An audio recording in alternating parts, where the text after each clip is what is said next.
Olá, pessoal. Hoje nós estamos com Chico Graziano, ele que tem um Twitter bem polêmico, já protagonizou aí algumas polêmicas no Twitter, é agrônomo, agroambientalista, escritor e democrata.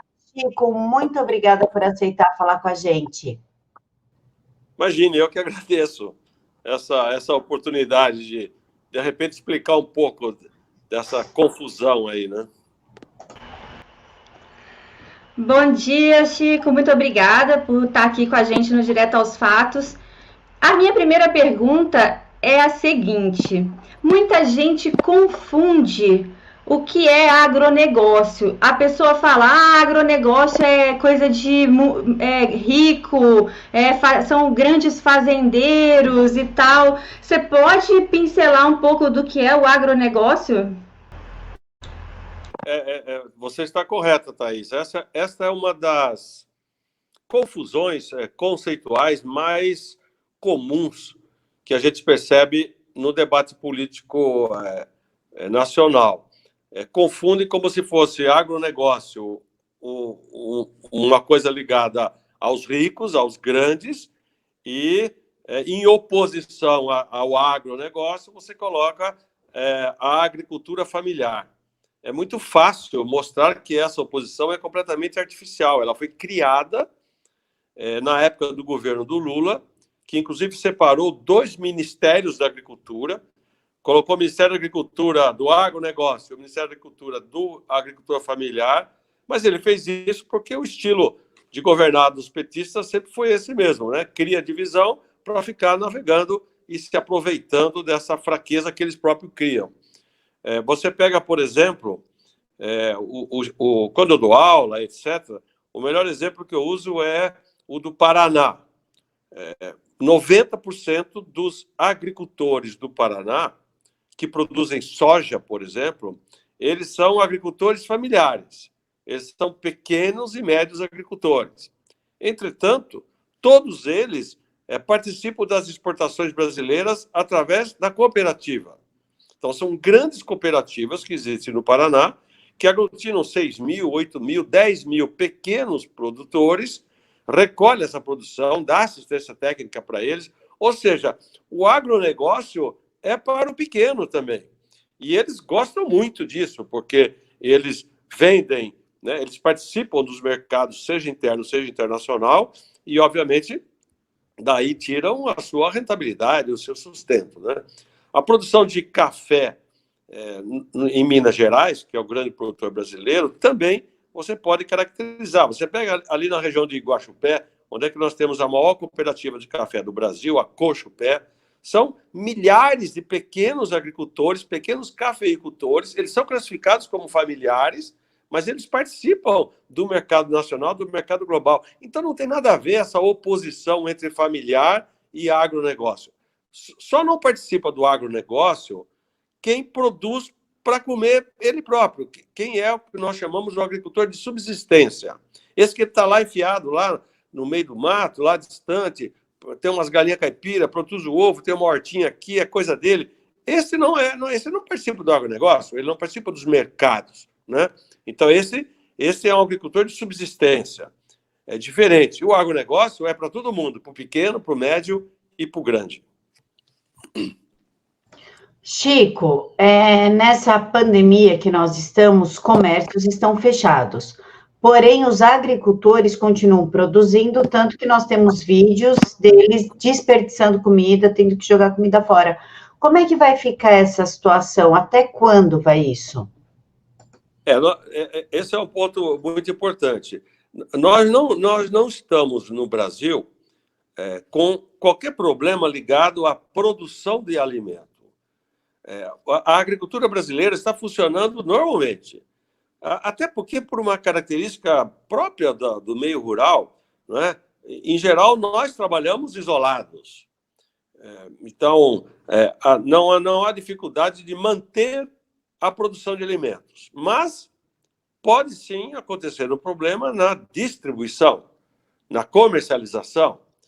E o que você se refere, provavelmente, são produtores de produtos hortícolas, verduras, tomate, berinjela, né? Aquilo que nós chamamos os produtos hortícolas, esses produtores que, em geral, estão no cinturão verde das grandes cidades, houve um problema de distribuição, porque os Ceasas, o pessoal ficou com medo de ir no Ceasa por conta da contaminação.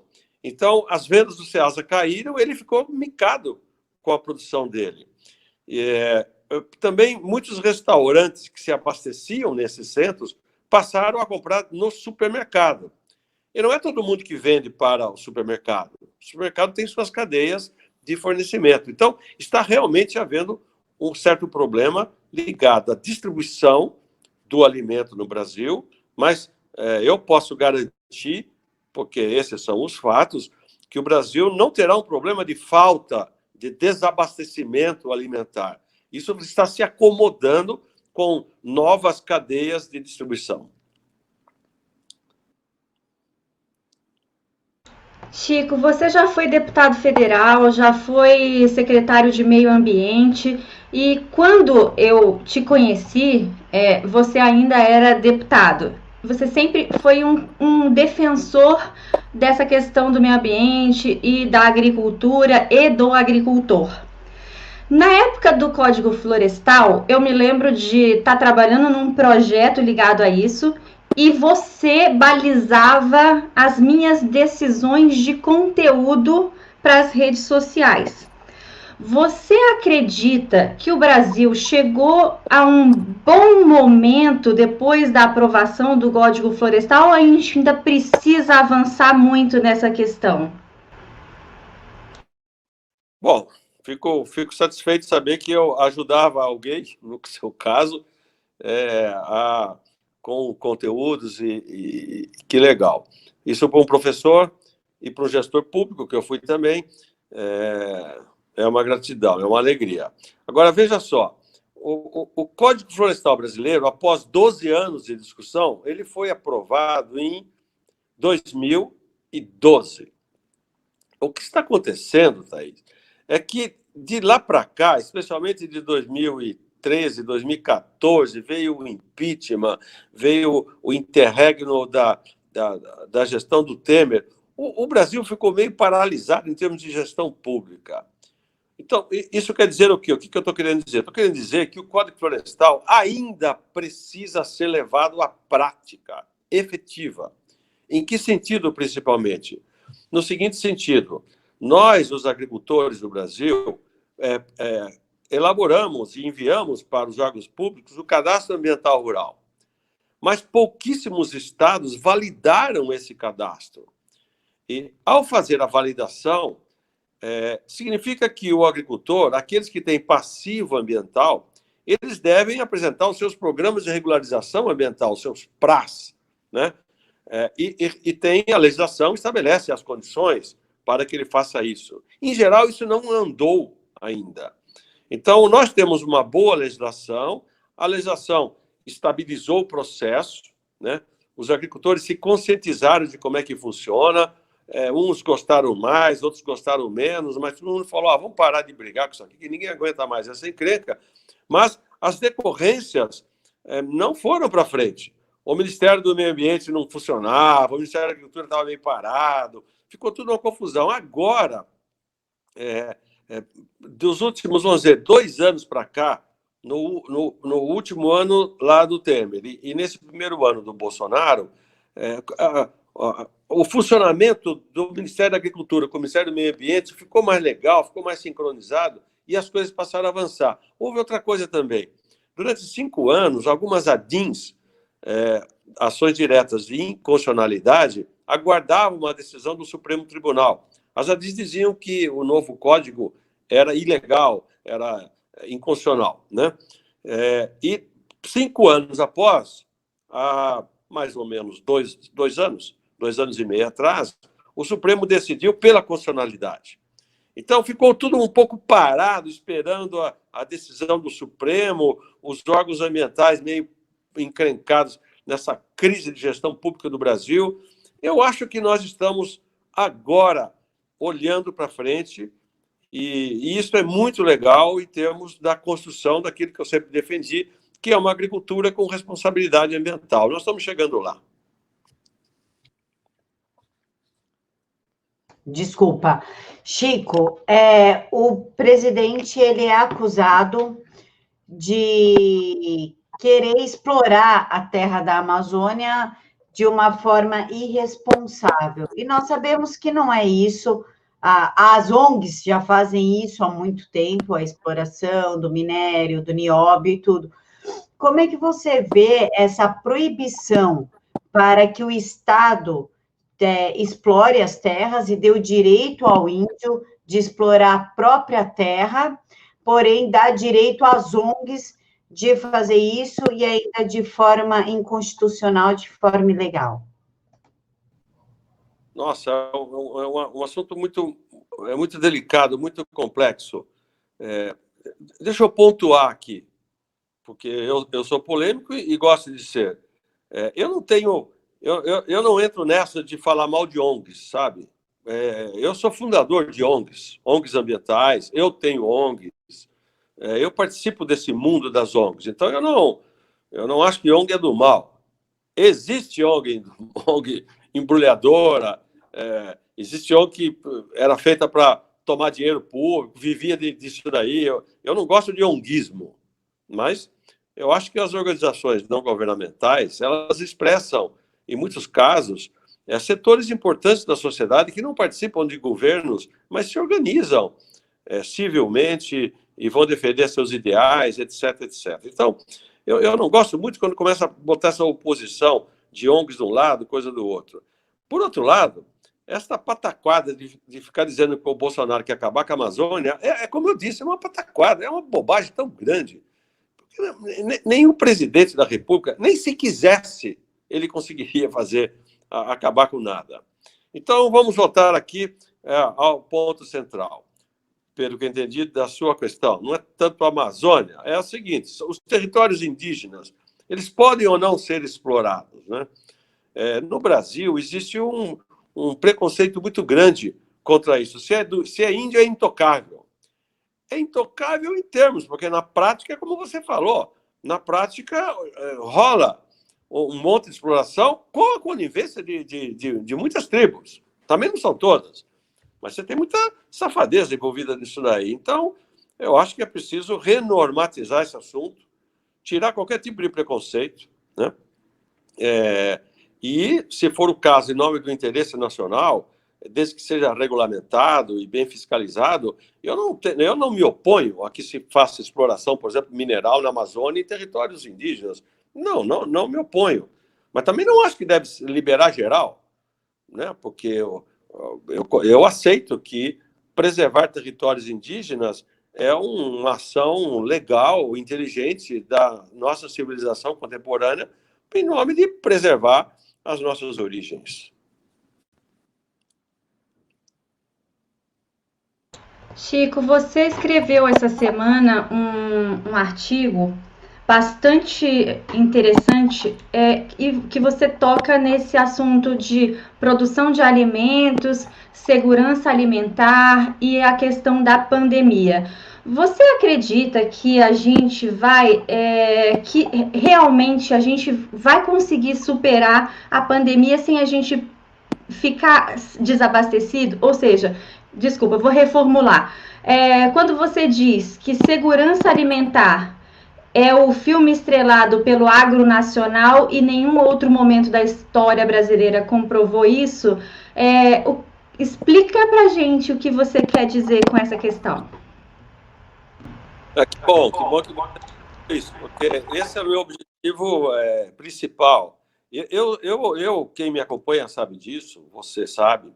Eu me bato muito, eu luto há tantos e tantos anos, não sou só eu, por defender a imagem da agricultura. A sociedade brasileira contemporânea tem uma imagem do agro um pouco deformada pelo passado do agro, né?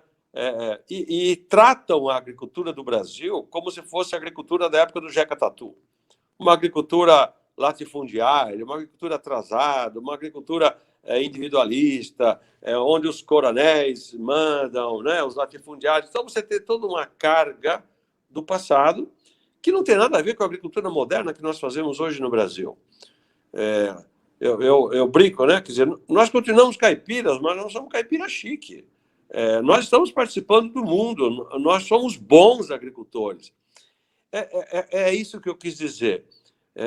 Em uma crise que talvez venha a ser referida como a maior crise da história da economia global, pelo menos no mundo moderno, né? Mesmo numa época terrível como essa, onde tudo está, né, arrebentado, ninguém sabe o que fazer, os agricultores continuam trabalhando. Nós estamos colhendo a maior safra da história do Brasil de soja. E ninguém parou de colher soja. Os agricultores brasileiros, quando colhem a soja, a maior parte dos agricultores, eles colhem a soja e plantam milho em seguida, fazem uma integração de 2 lavouras consecutivas. O Brasil é o único país do mundo que faz isso. É o único. Por quê? Porque é um país tropical. Nos países temperados, da Europa, Estados Unidos, Japão, Canadá, Austrália, etc., não se pratica esse tipo de agricultura, né? Porque logo passa o tempo. Aqui não, aqui nós temos janelas de oportunidades, e nós estamos explorando isso com um modelo tropicalizado de agricultura. Então, o que é notável é que, e foi esse é o filme a qual eu me refiro, é que quando a pessoa que está em casa, isolada, reclusa, cumprindo essas terríveis determinações que bota a gente enfiado, mas quando ele vai lá na geladeira e abre a porta da geladeira, tem comida, né? A comida está lá. Mas eu fiz uma ressalva. Pode ser que vai faltar comida de quem não tem dinheiro para comprar comida. Não é que não vai ter comida para ele comprar. Ele pode, fruto do próprio combate ao vírus, que parou a economia do Brasil, pessoas que dependem de venda, né, ambulantes, pessoas que trabalham por conta própria, etc., eles podem ter uma restrição de renda tão grande que eles não venham a ter dinheiro para comprar. Então, a geladeira dele pode ficar vazia. Não é porque não tem alimento, é porque não tem dinheiro na mão dele. Por isso que o governo tem que fazer o que fez agora, rapidamente, né? Bota dinheiro na mão dessa turma, porque senão eles vão passar fome. Então, essa virtude da agricultura brasileira é que eu quis enaltecer nesse momento, dizendo que o Brasil tem segurança alimentar. Pensa só, olhe lá para a China. A China não tem segurança alimentar. Vários países, a Arábia Saudita não tem segurança alimentar. Posso falar de tantos aqui, né?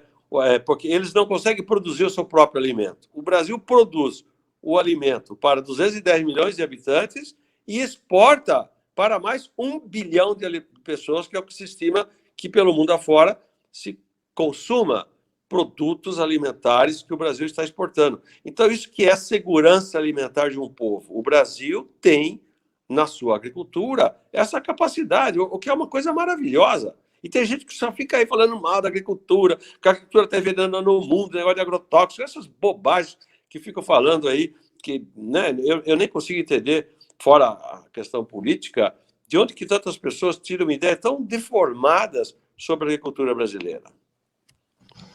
Chico, você falou no veneno para as lavouras, tudo, e tem muita crítica sobre isso. Inclusive, falam que se a gente continuar comendo esses alimentos, a gente vai acabar morrendo. Só que também sabemos que se não for usado, não tem plantação. Existe um meio termo, há uma histeria em cima do agrotóxico utilizado. Como é que funciona a história? Camila, não tem meio termo. É continuar fazendo o que nós estamos fazendo. É muito interessante, embora seja triste, do ponto de vista do conhecimento objetivo. Ainda existe qualquer relato, em qualquer hospital brasileiro, nos últimos 30 anos, inexiste qualquer relato de que alguém tenha passado mal de saúde por ter ingerido um alimento contaminado. Existem problemas de intoxicações de trabalhadores lá na aplicação, por má condição do processo. Então, sim, existem problemas ligados à intoxicação por pesticidas. Mas não existe o problema de contaminação no mercado. Você pode continuar comprando os seus alimentos, todos eles, em qualquer lugar que você vai comprar, que não tem problema de saúde pública. Bom, mas eu que estou dizendo, não, eu só estou aqui contando os resultados das análises rotineiras que são feitas pela Anvisa, que é do Ministério da Saúde, e pela Defesa Sanitária, Fitossanitária do Ministério da Agricultura. E essas análises não são feitas agora, elas são feitas nos últimos 15, 20 anos. Elas sistematicamente divulgam resultados. Esses resultados mostram que, sim, em parte dos alimentos detectam-se resíduos de pesticidas, mas, invariavelmente, esse resíduo, o nível do resíduo não é o nível que cause dano à saúde. Eu, quando vou dar aula sobre isso, eu pego a garrafa que me servem, quando eu vou fazer uma conferência, que eu vivo disso, né? Então, eu pego lá uma garrafa d'água, qualquer uma, pode pegar qualquer uma, se tiver alguma na frente de vocês, ou mesmo um copinho. Você vai ver lá, tem resíduos de nitratos. Ora, qualquer água potável que nós tomamos tem resíduo de nitrato. Nitrato é um contaminante ambiental muito sério e ele causa problema de saúde, mas depende da dose. Naquela dose que está ali na água que você está tomando, que você comprou lá no supermercado, sei lá onde, naquela dose não vai te causar problema de saúde. Então, tem resíduo? Tem. Faz mal para a saúde? Não. Então, é curioso como se criou uma enorme de uma celeuma que faz com que pessoas em geral, inclusive você, acham que, como é que a gente faz? Pois eu te digo, pode continuar comendo, que não tem problemas. Era pior antes. Há 20 anos, nós utilizávamos na agricultura determinados pesticidas que eram mais contaminantes do que nós temos hoje. Progressivamente, o mundo está mudando. E cá entre nós, o mundo está melhorando. Pensa comigo. Qual produto novo que chegou no mercado pior do que o velho? E vocês conhecem algum? Eu não conheço. Sempre quando sai um produto novo, é melhor do que o antigo. Automóveis, bicicleta, telefone celular, vai falando, roupa, qualquer coisa. Quando sai produtos novos, remédios, né, eles são melhores do que os antigos. Pesticida é a mesma coisa. Lá atrás, nós usávamos umas coisas meio complicadas. Hoje, a segurança alimentar é muito melhor. Essa é que é a realidade. Chico, agora com essa pandemia, a gente viu que a China não vai mais habilitar nenhuma compra de carne, os plantéis. Como é que você acha que o Brasil vai reagir economicamente a essa não compra, a falta de compra da China, dos nossos produtos? Não, Thaís. Não. A China, mas não, a China nesse mês de março, que acabou agora, comprou carne bovina do Brasil e carne suína e carne de aves como nunca o fez na história. Nós tivemos um recorde de vendas externas de carne. Não está deixando de comprar, não. Pelo contrário, soja, a mesma coisa. A China nunca comprou tanta soja do Brasil como comprou em março agora, passado. A informação a qual você se refere é que não vão ser habilitados novas plantas frigoríficas. Então, porque quando os mercados externos decidem comprar carne do Brasil, por exemplo, a carne bovina, as suas equipes vêm aqui ao Brasil e eles vistoriam os frigoríficos e liberam, desse aqui eu compro, desse eu compro, eles, né, estabelecem, o Ministério da Agricultura é que apresenta os dados, quais são aquelas plantas frigoríficas que vão exportar para tal país, para a China, para a Arábia, para o Egito, para qualquer lugar, para os Estados Unidos. Então, nós já temos plantas frigoríficas suficientes, habilitadas para exportar. Então, o que a China está fazendo é que não vai habilitar novas plantas, mas está comprando tudo que a gente põe no mercado, eles estão comprando, porque eles não têm comida lá. E esse será um efeito positivo logo que passar a pandemia, logo eu estou aqui dizendo, daqui 2, 3 meses, 6 meses, o mundo vai demandar muito alimento e o Brasil vai ter alimento para vender. Chico, você postou, só a minha última pergunta, você postou o seguinte: o Código Florestal Brasileiro estabelece limites e possibilidades para os agricultores ampliarem as suas áreas. Isso é uma coisa, desmatamento ilegal é outra. Impor limite para o agricultor não é uma forma de impedir que a produção dele cresça, de que ele se expanda? Na regra geral, não. Na regra geral, não. Porque a legislação que foi aprovada em 2012, o chamado novo Código Florestal, ele fez o seguinte, ele regularizou a expansão do território agrícola que havia ocorrido até 2008. Então, essas áreas todas, algumas delas, segundo a lei anterior, haviam ocupado áreas que não deveriam ter ocupado, todos esses territórios produtivos foram consolidados. Então, a agricultura do Brasil ela ficou estabelecida no tamanho que ela estava em 2008. E a abertura de novas áreas, né, ela passou a ser feita segundo as normas, então, do Código Florestal, que são o seguinte: para o Brasil todo, exceto a Amazônia, você pode explorar 80% do seu território, tem que guardar 20%. Mas a lei foi inteligente, porque nesses 20% que você tem que preservar, inclui as chamadas áreas de preservação permanente, que são aquelas às beiras dos rios, dos córregos, aquelas que protegem as nascentes, onde você tem áreas muito declivadas, montanhosas, você deve preservar. Porque se for fazer agricultura ali, vai dar erosão, não vai dar certo. Então, vamos dizer, na média da agricultura do Brasil, você preservar na propriedade rural 20% de vegetação nativa é uma boa ideia. Os agricultores, em geral, não se opõem a isso e estão cumprindo a legislação. Eu acho que ficou bem. É uma legislação que o Brasil tem. Proteger córregos, proteger a chamada mata ciliar, né? Aqui no Brasil. Lá na Europa eles não protegem, eles não têm isso. É verdade, lá eles não têm isso. Eles produzem até a beirada do rio. Só que lá eles não têm chuva de 50 milímetros em uma hora. Eles não têm chuvas torrenciais que são típicas dos trópicos. Então, ter uma legislação própria para a proteção dos recursos hídricos no Brasil, diferente do que tem na Europa, me parece fazer todo sentido. E os agricultores hoje sabem disso, reconhecem isso, estão preservando as margens dos córregos, das nascentes. Então, toda a zona rural brasileira está ficando muito mais bonita, inclusive, fazendo isso, combatendo a erosão. Está aparecendo muito bicho, muito tucano, muito passarinho.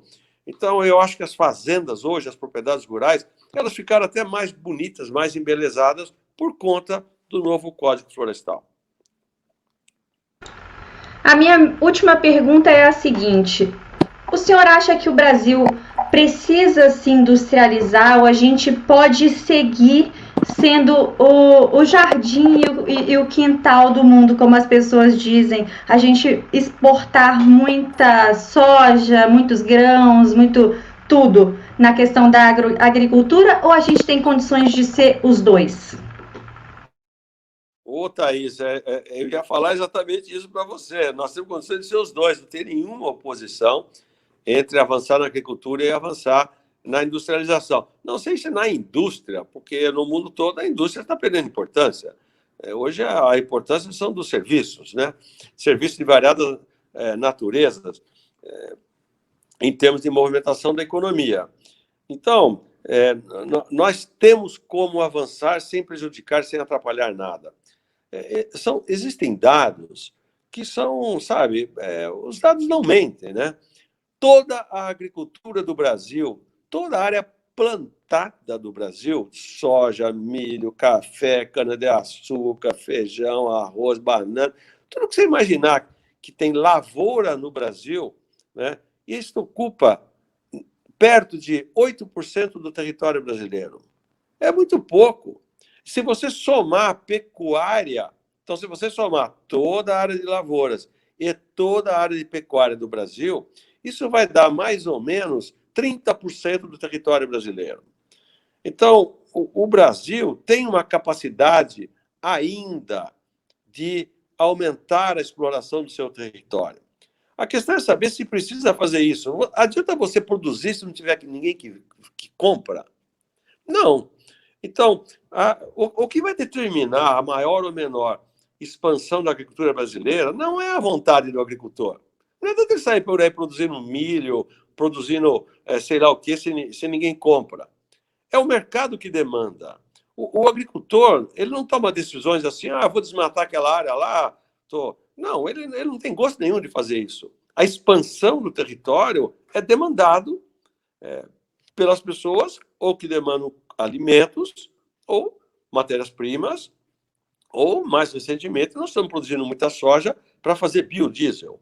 Alguns milhões de toneladas de soja no Brasil são moídas, extrai o óleo, esse óleo é transformado e é misturado no diesel do petróleo.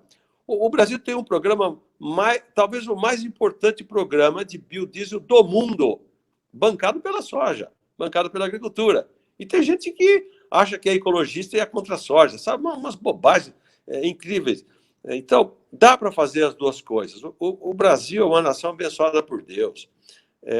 Se nós nos acertássemos um pouco mais na política, quando passar essa tempestade toda, independente de quem está no governo, estou pensando aqui no médio e longo prazo, o Brasil será uma grande nação, vai ser mais do que isso. Eu sou muito otimista sobre o futuro do nosso país. Pessoal, esse foi o Chico Graziano. Deixem aqui para mim nos comentários o que vocês acharam. Se tem dúvidas, o Twitter dele está aqui na caixa de informações. Vocês podem ir até o perfil dele e também deixar a dúvida de vocês. Claro que vamos trazer de novo o Chico em outras ocasiões, sempre tem assunto de agronegócio para a gente conversar, principalmente nessa pandemia que não tem cara de acabar tão cedo. Chico, muito obrigada pela sua participação, pela sua disponibilidade. Eu te agradeço muito também por estar aqui, por essa conversa que para mim é muito interessante, porque eu adoro o agro como um todo, te acompanho e foi uma grande alegria essa conversa com você. Muito obrigada, Chico. Thaís, Camila, eu que agradeço a vocês, me deram uma oportunidade de conversar um pouco. Nós estamos precisando fazer mais isso no nosso país, né? Esclarecer conceitos, mostrar as informações, os fatos. Cada um pensa o que quiser. Se o cara quer, né, ser de direita, de esquerda, eu pouco me importo com isso. As pessoas têm que ser pessoas corretas, decentes, e que trabalhem com informação bem feita. E aí, vamos para a luta. Eu sou bom na guerra política, vocês sabem disso, mas tem horas nós precisamos ter base de informação. Nós precisamos ter um pouco mais de apreço pelo conhecimento, o objetivo das coisas. Vocês me propiciaram essa oportunidade. Um abração para vocês todos. E parabéns. Obrigada. Pessoal, fiquem todos com Deus, que Jesus abençoe novamente. O Twitter do Chico está aqui na caixa de informações, é só seguir ele lá. Fiquem todos com Deus.